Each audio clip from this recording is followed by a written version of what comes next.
Assalamualaikum warahmatullahi wabarakatuh. Selamat malam Pak. Izin memperkenalkan diri. Nama saya Muhammad Zain Hakim dari kelas Meteorologi 4A dan kali ini saya berkesempatan untuk melakukan recording video mengenai soal-soal UAS yang akan diberikan pada kesempatan kali ini. Jadi langsung saja untuk nomor pertama, menjelaskan cara identifikasi ketinggian boundary layer dengan analisis profil vertikal, suhu udara, suhu potensial, angin dan kelembapan, dan juga gunakan satu kasus bisa dengan model numerik atau HMF atau contoh kasus dari jurnal. Jadi dimulai dari identifikasi terlebih dahulu. Jadi identifikasi dari ketinggian boundary layer atau lapisan batas dengan analisis suhu profil vertikal. Nah, suhu udara dan suhu potensial ada dua, yaitu suhu udara dan suhu potensial. Suhu udara itu merupakan profil vertikal. Suhu udara itu menunjukkan perubahan suhu dengan ketinggian. Dalam boundary layer, suhu biasanya menurun dengan ketinggian hingga mencapai lapisan inversi di mana suhu mulai meningkat atau tetap konstan. Yang kedua ada suhu potensial. Suhu potensial adalah suhu yang akan dicapai oleh massa udara jika dikonversi atau diekspansi secara adiabatik ke tekanan standar. Profil suhu potensial yang stabil atau yang gradiennya yang lebih kecil menunjukkan keberadaan boundary layer. Sementara perubahan mendadak dalam suhu potensial dapat mengindikasikan puncak boundary layer. Yang kedua ada angin. Profil angin vertikal menunjukkan perubahan kecepatan dan arah angin dengan ketinggian. Di dalam boundary layer, angin biasanya lebih lemah dan lebih bervariasi arahnya. Di atas boundary layer, angin cenderung lebih kuat dan lebih seragam. Jika ada kelembapan, profil kelembapan relatif atau secara spesifik dapat menunjukkan lapisan kelembapan tinggi di dalam boundary layer yang kurang tajam di atas puncak boundary layer. Di sini saya mengambil contoh kasus dari jurnal dari Indonesia sendiri, yaitu dengan judul analisis profil vertikal suhu, angin, dan kelembapan untuk identifikasi lapisan batas atmosfer di Jakarta.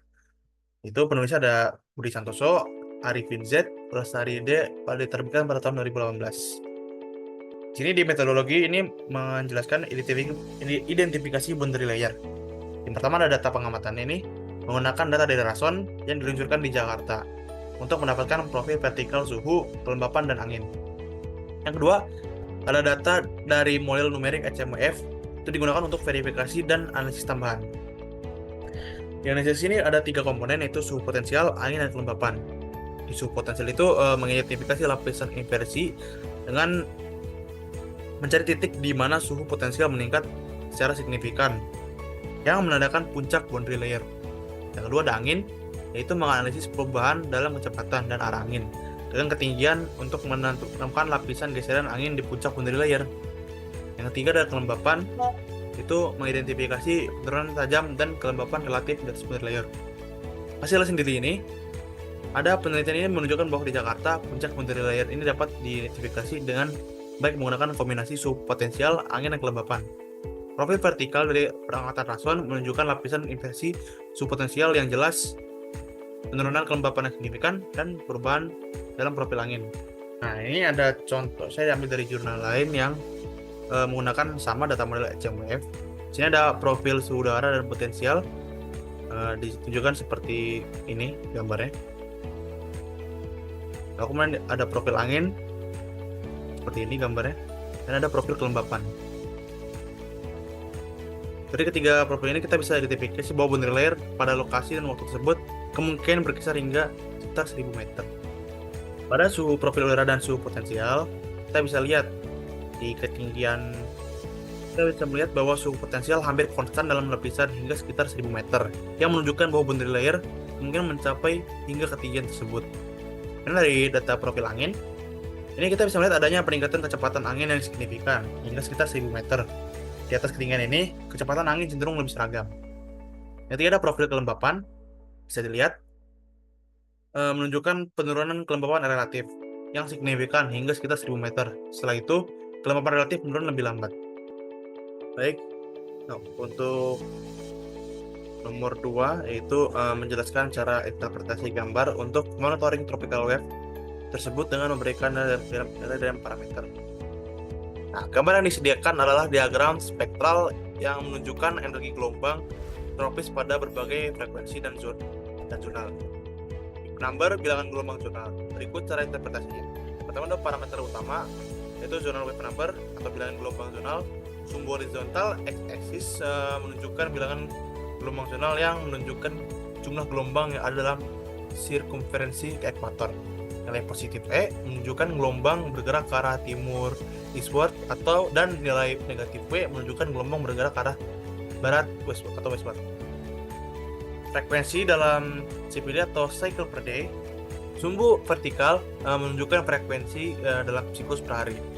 Frekuensi yang lebih tinggi berarti gelombang mengalami lebih banyak siklus dalam sehari. Contour lines atau garis kontur. Garis kontur hitam menunjukkan hubungan antara frekuensi dan bilangan gelombang yang terkait dengan gelombang tropis tertentu. Yang keempat ada shading atau pewarnaannya. Area yang diwarnai menunjukkan energi spektral dari gelombang. Warna lebih cerah, merah atau magneta menunjukkan energi yang lebih tinggi, sedangkan warna lagi gelap yang atau kuning atau putih menunjukkan energi yang lebih rendah. Skala warna di bagian bawah menunjukkan nilai energi spektral dengan nilai berkisar dari 2 hingga 4,8. Area penting yang dalam diagram ini ada MRG atau TD, Mixed Rossby Gravity, dan Tropical Depression. Terletak dalam kotak ungu pada bilangan gelombang negatif barat dan frekuensi rendah hingga menengah. Ini menunjukkan gelombang gravitasi Rossby campuran atau depresi tropis yang bergerak ke arah barat. Ada Kelvin waves terletak di dalam kotak biru pada bagian gelombang positif dan frekuensi menengah hingga tinggi. Gelombang Kelvin bergerak ke arah timur dan berhubungan dengan aktivitas konvektif daerah tropis. Yang berikutnya ada Equatorial Rossby atau ER, terletak pada kotak merah pada bilangan gelombang negatif barat dan frekuensi rendah. Gelombang Rossby Equatorial bergerak ke arah barat dan berkontribusi pada variasi cuaca di area tropis. 4 ada MGO atau Median Julian Oscillation, terletak dalam kotak hitam pada bilangan gelombang sangat rendah atau mendekati 0 dan frekuensi juga yang sangat rendah. MGO adalah gelombang tropis yang signifikan dengan periode sekitar 30-60 hari. Itu juga mempengaruhi pola cuaca global. Kemudian ada low, gelombang dengan frekuensi rendah, terletak pada wilayah dengan frekuensi sangat rendah dan terkait dengan gelombang skala besar seperti MGO. Kemudian ada membaca diagramnya, identifikasi lokasi energi tertinggi, cari area yang warna cerah atau warnanya itu merah atau magneta karena ini menunjukkan energi yang tinggi. Misalnya, jika ada area merah di kotak MGO, ini menunjukkan aktivitas MGO yang kuat. Itu ada perhatikan bilangan gelombang dan frekuensi. Tentukan apakah gelombang bergerak ke timur atau ke barat dengan melihat bilangan gelombang. Perhatikan juga frekuensinya untuk memahami seberapa cepat sih gelombang tersebut itu berulang. Kemudian kita membandingkan dengan garis kontur. Gunakan garis kontur untuk mengonfirmasi jenis gelombang tropis yang diamati. Jika energi berada dalam kontur Kelvin, maka ini adalah gelombang Kelvin. Nah, untuk contoh interpretasi sendiri, itu energi tinggi pada bilangan gelombang positif atau eastward dan frekuensi menengah. Jika ada warna merah di dalam kotak biru itu atau Kelvin ini menunjukkan adanya gelombang Kelvin yang kuat dengan energi tinggi. Energi tinggi pada bilangan gelombang negatif atau westward dan frekuensi rendah. Jika ada warna merah di dalam kotak ungu, MRG atau TD ini, atau kotak merah di ER, ini menunjukkan adanya aktivitas gelombang gravitasi Rossby campuran atau gelombang Rossby equatorial yang kuat. Nah, berikutnya ada nomor 3 yang menjelaskan tentang tahap-tahap teknik Dvorak dalam menentukan tropical cycle. Teknik Dvorak adalah metode yang digunakan untuk memperkirakan intensitas siklon tropis, baik tropis dan topan, dengan menganalisis citra satelit. Teknik ini dikembangkan oleh Fernand Dvorak pada awal 1970-an dan telah menjadi salah satu alat utama dalam metodologi tropis. Teknik ini menggunakan pola awan yang diamati dalam citra satelit untuk memperkirakan tekanan pusat dan kecepatan angin dari siklon tropis. Berikut adalah tahap-tahapnya. Pertama, ada identifikasi sistem dan pola awan. Dari identifikasi sistem tropis, mulai dengan mengidentifikasi sistem cuaca yang berpotensi menjadi siklon tropis, Ini melibatkan pengamatan awan konvektif yang berputar di sekitar pusat sirkulasi yang terdeteksi dalam citra satelit. Kemudian ada klasifikasi polawan. Ini mengidentifikasi polawan sesuai dengan salah satu dari beberapa pola dasar yang telah ditetapkan dalam teknik Dvorak. Pola-pola ini mencakup curve band pattern atau pola pita melengkung, pita awan yang melengkung menuju pusat siklon. Kemudian ada shear pattern atau pola gunting. Sistem ini di mana konveksi utama terletak jauh dari pusat sirkulasi karena geseran angin vertikal. Ada eye pattern atau pola mata yang jelas terlihat dikelilingi oleh awan yang tebal. Terus ada central dense overcast atau CDO, dan pattern atau pola tutupan padat pusat. Daerah awan yang sangat padat di sekitar pusat siklon. Nah, kemudian di tahap 2 ada pengukuran fitur kunci. Nah, untuk di curve band pattern ini ukuran panjang pita awan yang melengkung menuju pusat. Panjang pita diukur ini dalam derajat lingkaran penuh. Shear pattern itu ukur jarak antara pusat sirkulasi dan konveksi utamanya. Kemudian penentuan intensitasnya itu dilakukan berdasarkan jarak dan distribusi awan. Kemudian ada di eye pattern untuk ukur diameter mata dan bandingkan suhu puncak awan di dalam mata dengan suhu puncak awan di cincin sekitar mata.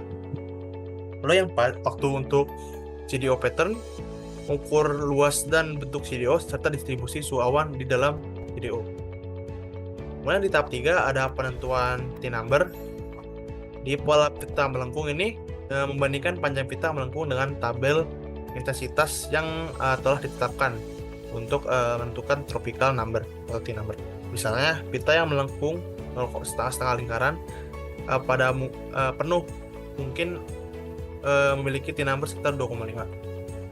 Di saat penentuan T-number di pola gunting, ini menggunakan tabel intensitas berdasarkan jarak antara pusat dan konveksi utama untuk menentukan T-number. Di pola mata sendiri ini, di pola mata menggunakan tabel intensitas berdasarkan suhu puncak awan. Nah, di pola mata itu tuh menggunakan tabel intensitas berdasarkan suhu puncak awan di dalam mata dan cincin sekitar mata untuk menentukan T-number. Di pola CDO menggunakan tabel intensitas berdasarkan ukuran dan distribusi suhu awan dalam CDO untuk menentukan T-number-nya. Nah, tahap 4 ini penyesuaian dan verifikasi. Penyesuaian subjektif. Pengamat mungkin membuat penyesuaian subjektif terhadap T-number berdasarkan pengalaman dan pengetahuan tentang siklon tropis serta kondisi atmosfer sekitar. Ada penyesuaian kemudian ada penyesuaian berurutan. T-number tidak boleh naik atau terlalu cepat dari analisis sebelumnya.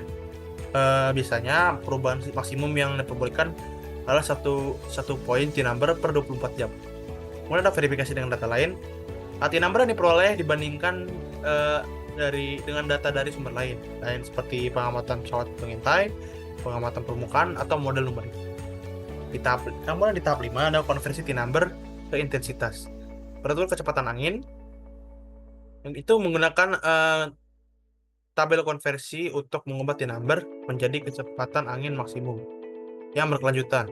Contoh konversi mungkin seperti T-number 3.0 serta dengan kecepatan angin sekitar 45 knot.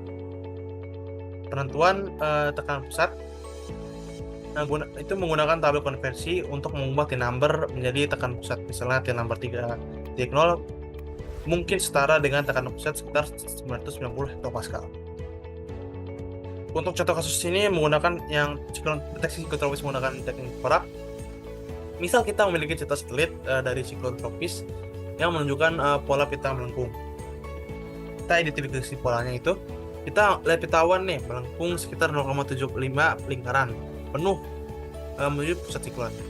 Untuk pengukuran ini panjang pitanya melengkung sekitar di 270 derajat.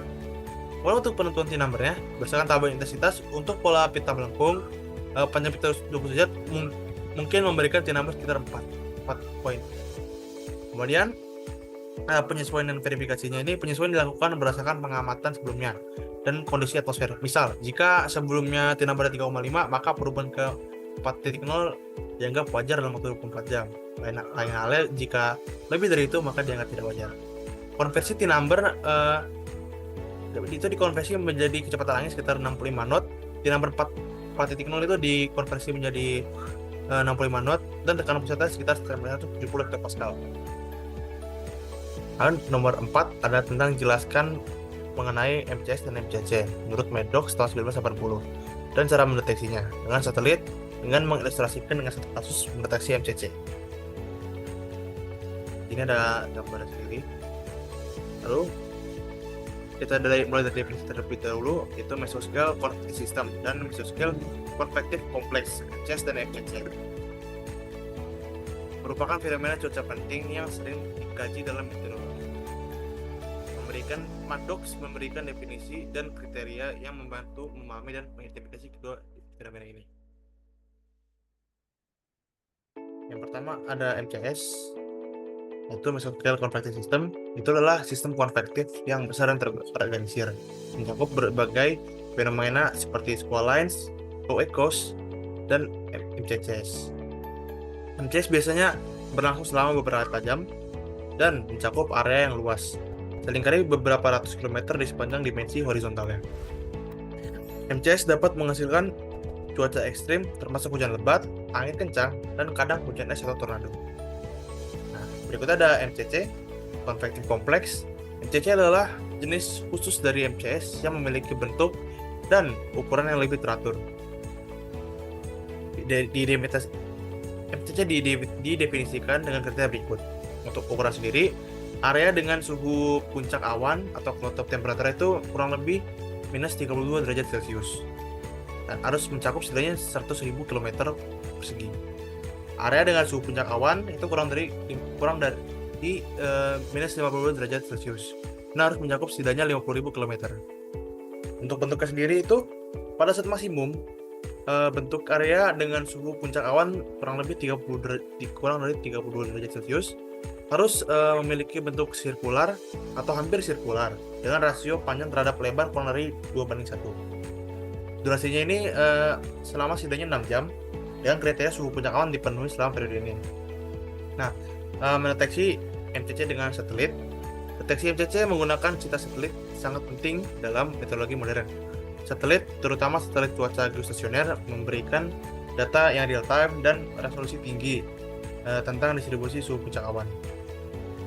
Untuk langkah-langkahnya sendiri itu, yang pertama dengan pengambilan data satelit, gunakan data dari GOES atau Geostationary Operational Environmental Satellite atau Himawari. Dan yang kedua, fokus pada citra inframerah karena ini memberikan informasi tentang suhu puncak awan. Dan analisis citra inframerah, identifikasi area dengan suhu puncak awan yang rendah, misalnya kurang dari 30 derajat Celcius dan kurang dari 52 derajat Celcius. Itu juga bisa mengukur luas area dengan suhu puncak awan tersebut. Yang ketiga ada pembentukan awan, penentuan bentuk dan ukuran. Yang pertama ada evaluasi apakah area dengan suhu puncak awan itu kurang dari 30 derajat Celcius memiliki bentuk sirkular atau hampir sirkular. Yang kedua itu menghitung juga luas area dengan suhu puncak awan kurang dari 32 atau kurang dari 30 derajat Celcius untuk memastikan kriteria ukuran terpenuhi. Itu ada pemantauan secara temporal, monitor citra satelit selama beberapa jam untuk memastikan bahwa kriteria durasi terpenuhi, setidaknya 6 jam. Untuk ilustrasinya sendiri itu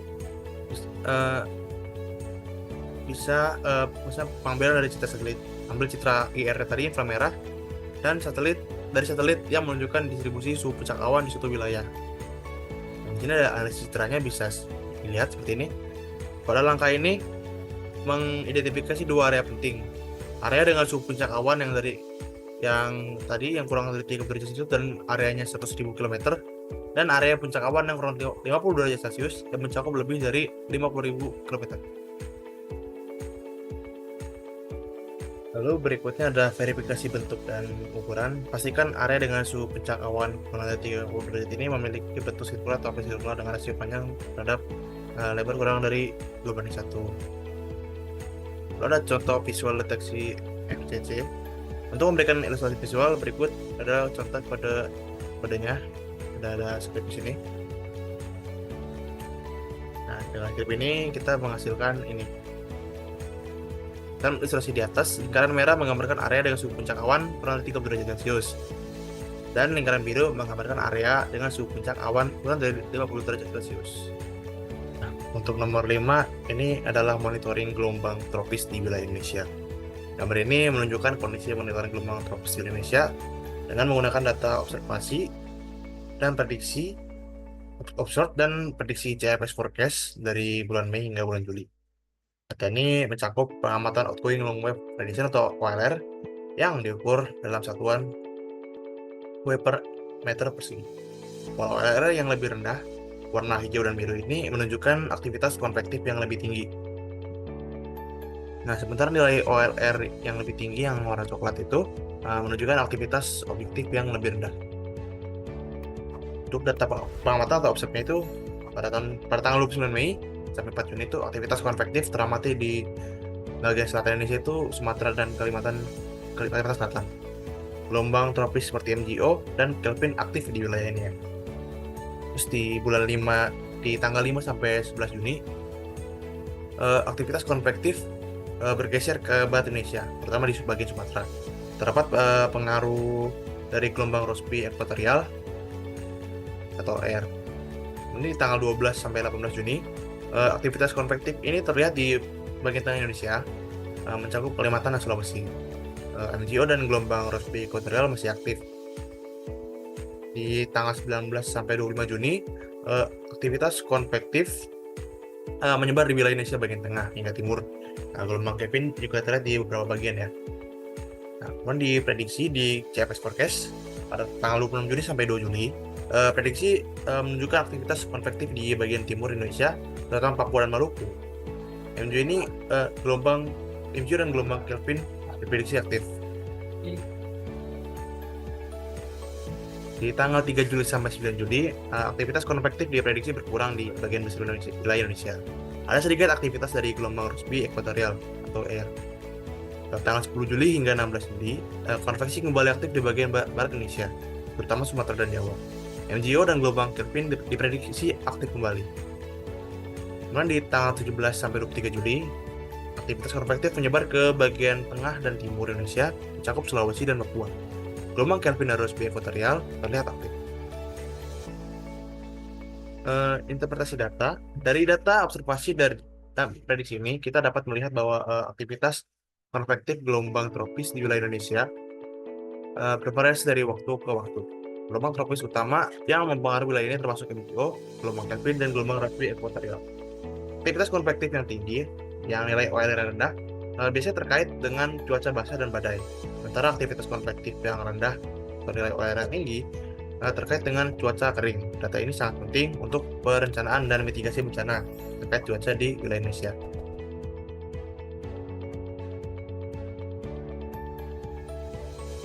Mungkin sekian dari video yang bisa saya sampaikan, kurang lebihnya mohon maaf. Kesalahan itu datangnya dari saya sendiri dan jika benar itu datangnya dari Allah Subhanahu wa Ta'ala. Cukup sekian, terima kasih. Assalamualaikum warahmatullahi wabarakatuh.